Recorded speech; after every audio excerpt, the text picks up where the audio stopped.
அதாவது ராதிகா, கந்தக பூமியான சிவகாசியில் அடுத்த ஆண்டு தீபாவளி பண்டிகைக்கான பட்டாசுகள் தயாரிக்கும் பணி என்பது தீவிரமாக நடைபெற்று வருகிறது. தற்போது கோடை வெயிலின் தாக்கம் அதிகரித்து காணப்படுகிறது. இந்த நிலையில் வெயிலின் தாக்கம் அதிகரிக்கும் காலங்களில் பட்டாசு ஆலை விபத்துகளை தடுக்க பட்டாசு ரசாயன மூலப்பொருட்கள் கலவை செய்யும் பணிகளை காலை நேரங்களில் நிறைவு செய்ய வேண்டும் என மத்திய வெடிபொருள் கட்டுப்பாட்டுத்துறை அதிகாரிகள் பட்டாசு ஆலை நிர்வாகங்களுக்கு அறிவுறுத்தியுள்ளனர். பட்டாசு தயாரிப்பதற்கான பயன்படுத்தப்படும் potassium nitrate, sulphur, sodium oxide உள்ளிட்ட ரசாயன மூலப்பொருட்களை வைத்து மணிமருந்து, முனை மருந்து கலவை செய்யும் பணிகள் வழக்கமாக அதிகாலை துவங்கி நண்பகல் வரை நடைபெறும்.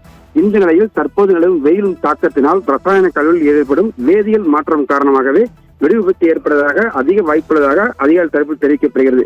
இந்த நிலையில் பட்டாசு ஆலைகளை விபத்துகளை தடுக்க மிகவும் அபாயகரமான ரசாயன கலவை பணிகளை அதிகாலை 6 மணிக்கு துவங்கி காலை 10 மணிக்குள் முடித்திட வேண்டும் என தொழிலாளர்கள் மிகவும் கவனத்துடன் செயல்படுத்த வேண்டும் எனவும் உற்பத்தியாளர்கள் மற்றும் பட்டாசு தொழிலாளர்களுக்கு மத்திய வெடிபொருள் கட்டுப்பாட்டுத்துறை அறிக்கை வெளியிட்டிருக்கிறது. இவர்கள் பட்டாசு விதிமுறைகளை முறையாக பின்பற்றுகிறார்களா எனவும் தொடர்ந்து மாவட்ட நிர்வாகம் ஆய்வுகளை மேற்கொள்ள வேண்டும் எனவும் அறிவுரை வழங்கப்பட்டிருக்கிறது. ராதிகா.